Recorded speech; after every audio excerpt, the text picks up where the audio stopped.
السلام علیکم سامعین، آپ دیکھ رہے ہیں مکس سٹوری چینل۔ کہانی بھٹکا ہوا راہی کی 25ویں کیس پیش خدمت ہے۔ نجمہ اور ملک نے بڑی خاموشی سے علیحدگی اختیار کر لی تھی۔ ملک صاحب 15 روز کے لیے علاج کروانے لندن چلے گئے تھے اور جس کوٹھی میں وہ مقیم تھے وہ انہوں نے خالی کر دی تھی۔ نجمہ کی ہدایت پر ابھی تک ریاست شاہ نے زیادہ گرمجوشی کا مظاہرہ نہیں کیا تھا۔ یوں بھی وہ پرانا شکاری تھا اور شکار کو بڑے صبر و سکون کے ساتھ مار کر کھانے کا قائل۔ نجمہ بیگم نے اپنے گھر والوں کو اپنی دولت کے بلبوتے پر خاصا معزز بنا دیا تھا۔ اس کے خاندان میں شاید اس کے وہ 2-3 بہن بھائی ہی ایسے تھے جنہوں نے اتنے اعلیٰ اور مہنگے اسکولوں میں تعلیم حاصل کی تھی۔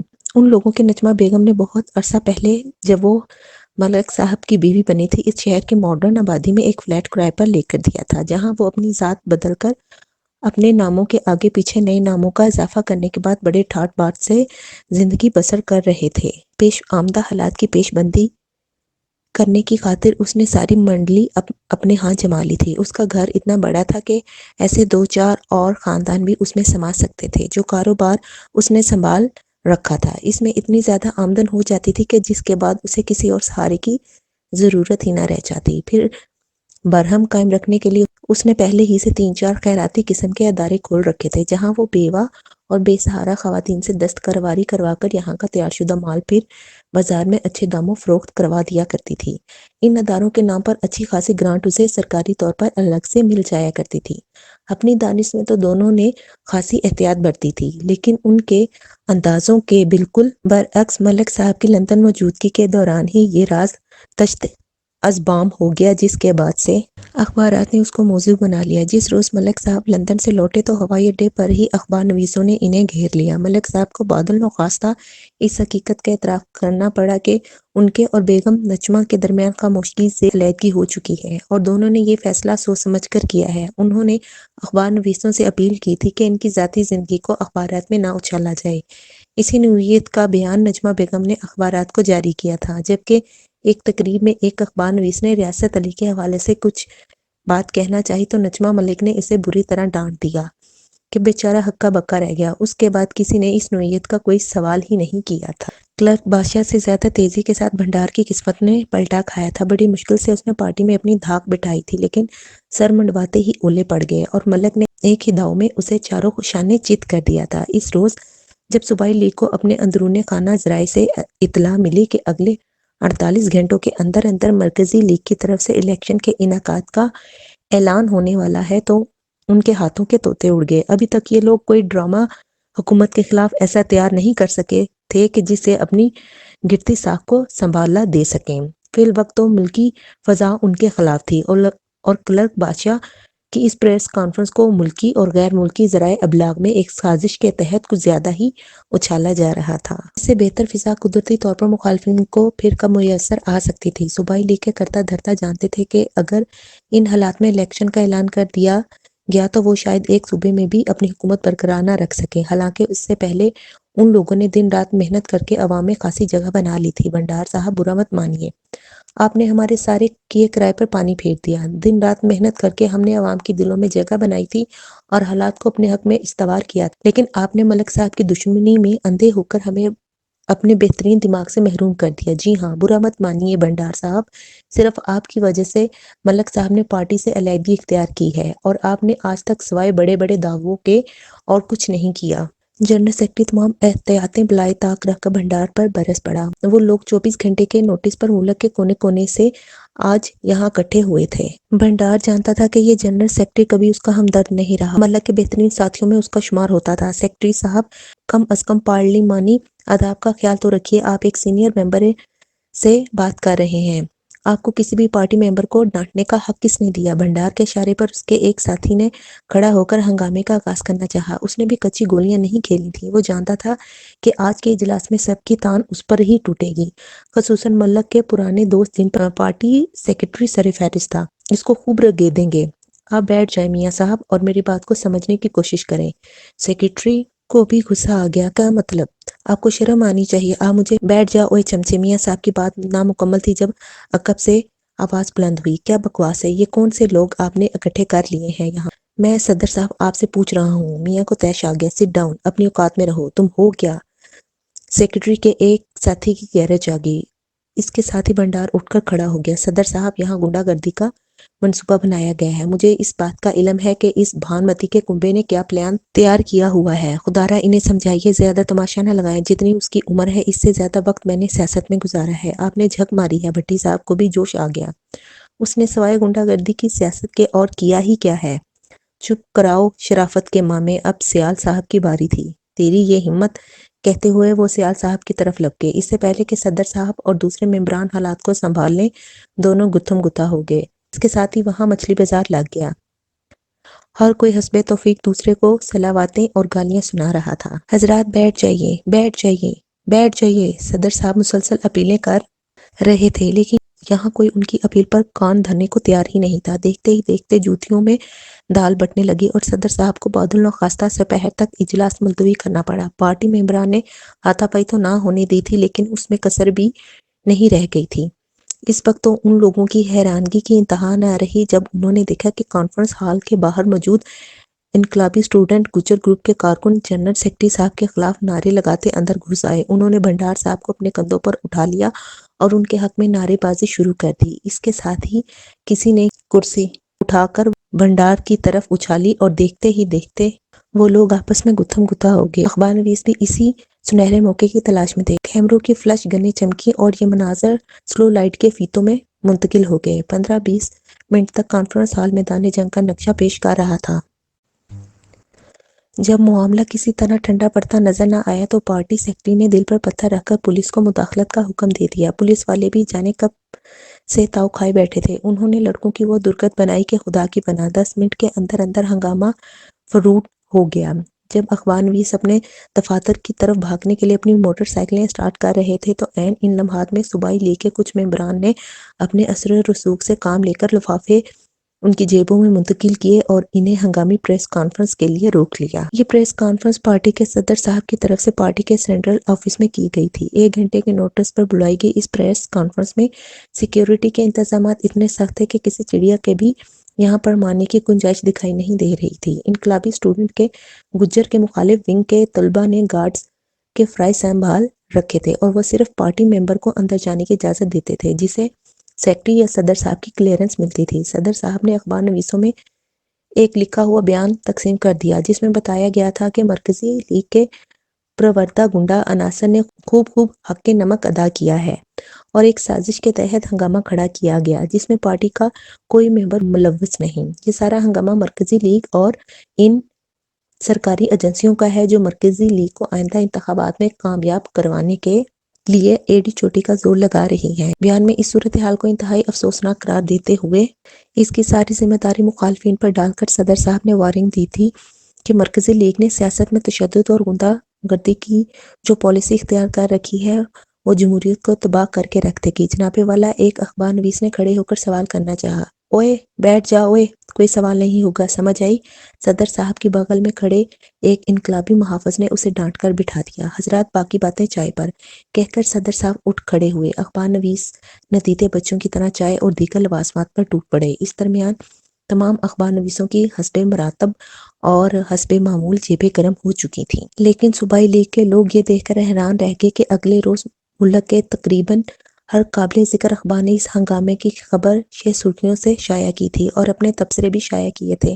یہ تمام اخبارات کم از کم اس بات پر متفق تھے کہ صوبائی لیگ میں موجود ایک خاص گروپ کی غنڈہ گردی کی وجہ سے اچھے لوگ اس سے علیحدگی اختیار کرتے جا رہے ہیں۔ ان اخبارات نے اگلے انتخابات میں صوبائی لیگ کی کامیابیوں کے دعووں کو باطل گردانا تھا اور یہی خیال ظاہر کیا تھا کہ اپنے دعووں کے برعکس صوبائی لیگ شاید ایک صوبے میں بھی اپنی حکومت قائم نہ رکھ سکے۔ نجمہ بیگم نے اگلے ہی روز ملک صاحب کی تصاویر ارسلان تک پہنچا دی تھی، جس کا اس نے ضرورت سے زیادہ گرم جوشی سے شکریہ ادا کیا تھا۔ یہ بات اب اس کے لیے حیران کن نہیں رہی تھی کہ نجمہ بیگم نے اس کی کسی غیر اخلاقی حرکت کا برا منانا چھوڑ دیا تھا، لیکن اس نے بھی کبھی اپنی حد سے تجاوز نہیں کیا تھا۔ اسپانسرشپ آ گئی ہے اور دونوں ماں بیٹی بھی لندن کی سیر کے لیے اتاولی ہوئی جاتی ہیں، بس آپ کے حکم کا انتظار ہے۔ ارسلان نے اس مرتبہ کھیل کا ڈراپ سین کرنے کی ٹھان رکھی تھی۔ اس میں حکم کی کیا بات ہے جناب، ہم برابر کے پارٹنر ہیں، بس ذرا سجاول خان سے۔ نجمہ بیگم نے نہ جانے کیوں اسے اپنے ذہن پر مسلط کر رکھا ہے۔ بھئی اس ملک میں کتنے لوگ اس دھندے سے وابستہ ہیں؟ کیا وہ پہلے سجاول خان سے سرٹیفکیٹ لے کر ہی اپنا کام شروع کرتے ہیں؟ اگر میں نے پہلے چکر ہی میں باہر منڈی اور گاہک تلاش کر لیا تو سجاول خان کے مشورے سے نہیں کیا تھا۔ برائے مہربانی آئندہ آپ یہ نام استعمال نہ کیا کریں۔ مجھے تو اب اس شخص سے خوامخواہ کی رقابت محسوس ہونے لگی ہے، حالانکہ ریاست شاہ سے ہونی چاہیے۔ آخری فقرے پر نجمہ بیگم نے کہکا لگا کر اس کے گال پر چٹکی لی تھی۔ اب تم بھی ایسا سوچتے ہو؟ اس نے سگریٹ سلگاتے ہوئے کہا۔ پرسوں شوکے سے دونوں تیار بیگ وصول کر لینا۔ اس مرتبہ انہیں دوسرے ایئرپورٹ سے بھیجنا ہے۔ میں خود نہیں جاؤں گی، لیکن وہاں اپنا آدمی موجود ہے، اور ہاں اس مرتبہ مال ذرا ڈبل کر کے بھیجتے ہیں۔ میں چاہتی ہوں کہ اس کامیاب چکر کے بعد ریاست علی سے شادی کر لوں، جس کے بعد لمبے عرصے تک خاموشی اختیار کرنا ہے، کیونکہ ریاست شاہ کو اعتماد میں لیتے ہوئے دیر لگے گی۔ میں جانتی ہوں کہ تم جو کہنا چاہتے ہو، اس بات کا مجھے بھی علم ہے کہ وہ یہ کام ایک عرصے سے چلا رہا ہے، لیکن اس چیز کا خیال رہے کہ اسے ابھی اس بات کا علم نہیں ہوا کہ میں یہ دھندا کر رہی ہوں۔ حالانکہ وہ ماضی میں میرے اور سجاول خان کے تعلقات سے باخبر ہے، لیکن وہ یہ بھی جانتا ہے کہ ایسے سوشل تعلقات سیاست میں زندہ رکھنے کے لیے ناگزیر ہیں اور ان پر قدغن بھی نہیں لگائی جا سکتی۔ ٹھیک ہے، جیسا آپ کا حکم۔ نوکر کیا اور نخرہ کیسا؟ ارسلان نے حسب خواہش حرکت کی تھی۔ دونوں کچھ دیر آپس میں باتیں کرتے رہے، پھر الگ الگ ہوٹل سے رخصت ہو گئے۔ ملک صاحب سے طلاق لینے کے بعد نجمہ اور ارسلان نے اپنی ملاقاتوں میں خاصی احتیاط برتنا شروع کر دی تھی۔ اس احتیاط کا زیادہ مظاہرہ ارسلان کی طرف سے ہوتا تھا، حالانکہ نجمہ بیگم کو اس سے الجھن ہوتی تھی، اور وہ یہ برداشت نہیں کر سکتی تھی کہ ارسلان اب ملک سے کسی وجہ سے خوفزدہ رہے، جبکہ وہ خود ملک پر دباؤ رکھنا چاہتی تھی۔ لیکن ارسلان کی خواہش پر اس نے زیادہ اصرار نہیں کیا تھا۔ اس نے نجمہ بیگم سے درخواست کی تھی کہ وہ کچھ عرصے کے لیے سوشل تقاریب میں اسے بطور سیکرٹری اپنے ساتھ لے جانا چھوڑ دے۔ اس درمیان ملک کے شر سے محفوظ رہے اور سانپ کا زہر نکالنے کا کوئی بندوبست بھی کر لے گا۔ یہاں سے رخصت ہو کر اس نے سجاول خان کو فون کیا تھا، لیکن وہ ملک سے باہر تھا۔ ارسلان کی خواہش پھر اس کا پیغام فوری رابطے کے لیے سجاول خان کو پہنچا دیا گیا، اور دوپہر کے بعد اسے سجاول خان کے ایک دفتر میں پہنچنے کی ہدایت کی گئی تھی۔ اس دفتر میں وہ 2-3 مرتبہ پہلے بھی جا چکا تھا، اور یہاں کا سٹاف بھی اسے پہچاننے لگا تھا۔ دفتر کی مقامی انچارج نے اس کی رہنمائی ایک فون تک کی، جہاں اس کے بیٹھنے کے 15-20 منٹ بعد ہی سجاول خان کی غیر ملک سے کال موصول ہو گئی۔ اس نے سجاول خان کو فون پر نجمہ بیگم کی تازہ واردات سے جو وہ کرنے جا رہی تھی آگاہ کیا، اور اب اس کی اجازت کا منتظر تھا۔ اگر آپ کا حکم ہو تو یہ کھیل اب ختم کر دیا جائے۔ ہاں، اب اس کھیل کو ختم ہی ہونا چاہیے۔ سجاول خان کی گمبھیر آواز فون پر ابھری۔ اس نے ارسلان سے 2 نمبر نوٹ کرنے کے لیے کہا تھا۔ ایک ٹیلی فون نمبر مقامی تھا اور ایک لندن کا۔ فلائٹ کی روانگی کے بعد پہلے لندن والے فون پر، پھر مقامی فون پر رپورٹ کر دینا۔ اب یہ تم پر منحصر ہے کہ اس زہریلی ناگن کو کس طرح جال میں پھانستے ہو۔ اس بات کا خیال رہے کہ صرف 2 طوائفوں کی گرفتاری تک معاملہ محدود نہیں رہنا چاہیے، اس طرح تو ان بے چاروں سے خوامخواہ زیادتی ہو جائے گی۔ خان صاحب آپ مطمئن رہیں، میں نے بھی بہت کچھ سیکھا ہے نجمہ بیگم سے، اور اس کی تربیت ہی کو اب اس کے خلاف استعمال کرنے جا رہا ہوں۔ آپ کے لیے چونکا دینے والی خبر بھی موجود ہے کہ ان لوگوں کی گرفتاری کے ساتھ ہی نجمہ بیگم کے گینگ لیڈر ہونے کے بیانات ماں بیٹی کی طرف سے دیے جائیں گے، اور اس کا دستاویزی ثبوت ذمہ داروں تک پہنچا دیا جائے گا۔ ونڈرفل، خاصے سمجھدار ہو نوجوان، خاصے کام کے آدمی لگتے ہو۔ گڈ لک، خدا حافظ۔ دفتر سے باہر آ کر اس نے دوبارہ پیش آمدہ واقعات کی ترتیب کو ذہن میں دہرایا اور کاغذ کا وہ پرزہ احتیاط سے سنبھال کر اپنے پاس رکھ لیا۔ سجاول خان نہیں جانتا تھا کہ ارسلان نے ایسے 3-4 نمبر ملکی اور غیر ملکی پہلے ہی سے حاصل کر رکھے ہیں۔ وہ نہیں چاہتا تھا کہ دونوں اس ملک میں گرفتار ہوں۔ دونوں کو وہ غیر ملک میں گرفتار کروانا چاہتا تھا تاکہ نجمہ بیگم کو اپنا اثر و رسوخ استعمال کرنے کا موقع ہی نہ مل سکے۔ اسے ہر قدم بہت سوچ سمجھ کر بڑی احتیاط سے اٹھانا تھا۔ سانپ کے بل میں ہاتھ ڈالنے جا رہا تھا وہ۔ ایک ہی وقت میں اس نے نجمہ بیگم، ریاست علی اور ملک صاحب کو للکارا تھا۔ وہ جانتا تھا کہ یہ لوگ اپنے مفادات پر فوراً شیطانی ٹولے کا روپ اختیار کر لیتے ہیں۔ نجمہ بیگم بہرحال کچھ عرصہ پہلے تک ملک صاحب کی بیوی تھی، اور طوائفوں کے بیانات میں یہ سب کچھ بتا دیا جائے گا کہ یہ بھی بتایا جائے گا کہ وہ ملک صاحب کے بستر کی زینت بھی بنتی رہی ہیں۔ ملک دل ملا اٹھے گا۔ اس کا تعلق اخبارات فوراً اس گروہ سے جوڑ دیں گے اور اس کا سیاسی کیریئر تباہ ہو کر رہ جائے گا۔ بھنڈار کے لیے یہ خبر ٹرمپ کارڈ بن جائے گی۔ وہ ساری دنیا کے پریس کو سر پر اٹھا لے گا، اور ارسلان جانتا تھا کہ ملک صاحب اس ملک کے تمام شوکاری کتوں کو اس کے پیچھے لگا دیں گے۔ اسے زمین کی ساتویں تہہ سے نکال کر مروا ڈالیں گے۔ اس نے اپنی جوانی کے قیمتی سال ملک کے ساتھ بھیڑ چڑھائے تھے۔ وہ جانتا تھا کہ اس ملک کے ہر کونے میں بڑے بڑے بدماش اور رساگیر اس کے دسترخوان پر اکٹھے ہوتے ہیں۔ آج تک ایسا نہیں ہوا تھا کہ ملک نے کسی کو مروانا چاہا اور وہ بچ نکلا ہو۔ نہ جانے کتنے بے گناہوں کا خون تھا اس کی گردن پر، نہ جانے کتنی گمنام لاشوں کے پس پردہ اس کا شیطانی ذہن کاری فرما تھا، نہ جانے کتنی بیواؤں کی بددعائیں اس کا تعاقب کر رہی تھیں، نہ جانے کتنی ماؤں کے کلیجے میں انگارے اتارے تھے اس نے۔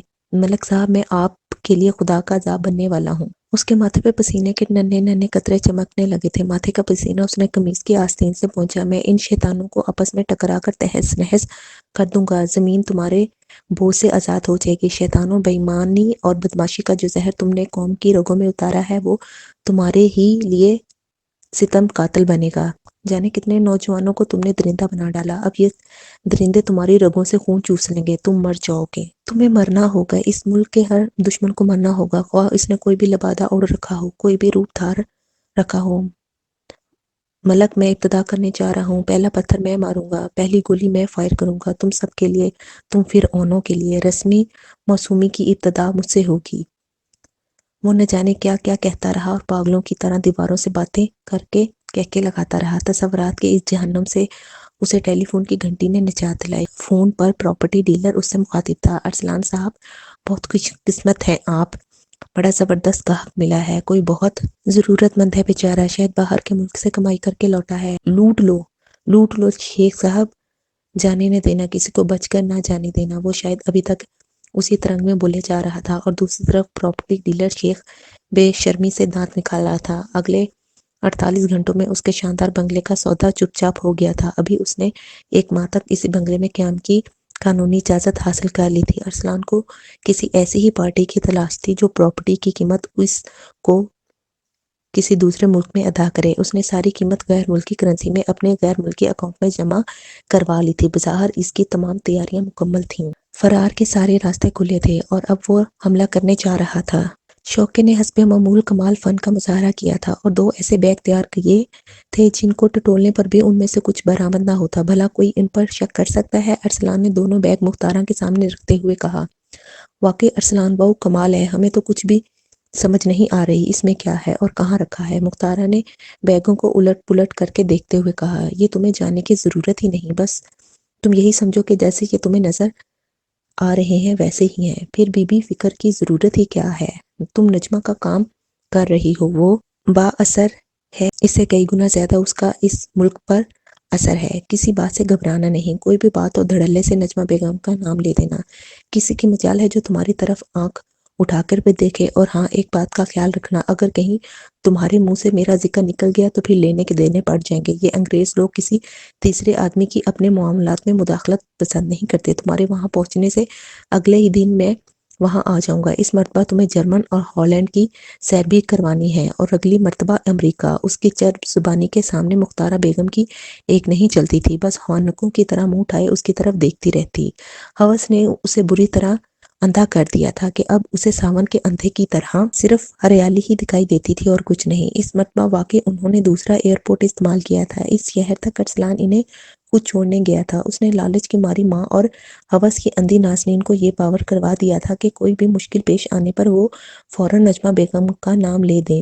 اس کا ایڈریس اور فون نمبر انہوں نے اپنی ڈائریکٹری میں نوٹ کر لیا تھا۔ دونوں نجمہ بیگم کے قائل کیوں نہ ہوتی۔ اپنے ملک سے پرواز کے وقت ارسلان انہیں جہاز تک چھوڑنے آیا تھا، جبکہ عام حالات میں یہاں لوگ ایئرپورٹ کی چاردیواری کے اندر بھی داخل نہیں ہو سکتے تھے۔ جہاز اڑا تو دونوں کا دماغ بھی اس کے ساتھ ہی فضاؤں میں پرواز کرنے لگا۔ اس مرتبہ ان کے لیے ایگزیکٹو میں سیٹیں لی گئی تھیں۔ غیر ملکی ایئر ہوسٹس ان کے سامنے کنیزوں کی طرح ہاتھ باندھے کھڑی رہتی تھیں۔